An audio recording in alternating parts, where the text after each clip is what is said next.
This was a budget of utter complacency about the state of our economy,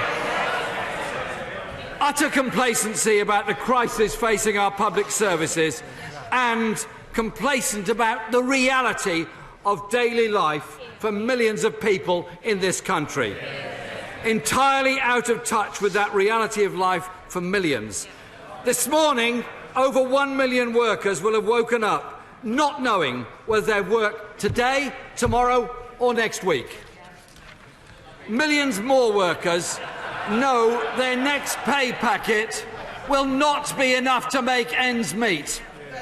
Millions struggling to pay rent or mortgage, with private renters on average pay nearly half their income in rent. Yesterday, Mr Deputy Speaker, over 3,000 people in this country will have queued up at food banks to feed themselves and their families. Last night, Mr Deputy Speaker, over 4,000 people will have slept rough on the streets of this country. And the Chancellor made his boast about a strong economy. But who is reaping the rewards of this economy? For millions, it is simply not working. Not working for the NHS in its worst crisis ever, with funding being cut next year.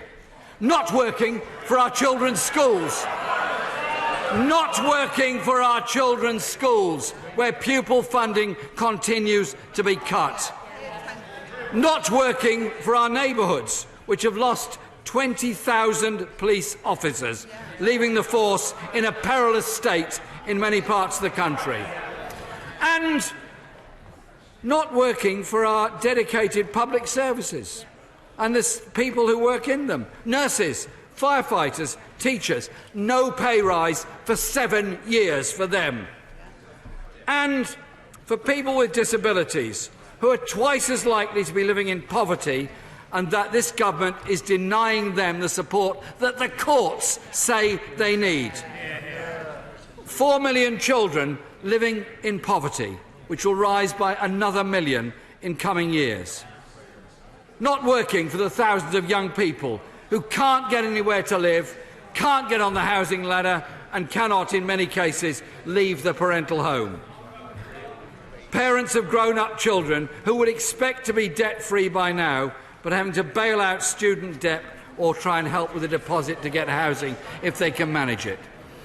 And 1 million elderly people, and I'll come on to this again, denied the social care they need due to the 4.6 billion cuts made by his government with the support of the Lib Dems over the past 5 years. Not for pensioners, for whom the security of the triple lock remains in doubt. Mr Deputy Speaker, that is the reality facing Britain today.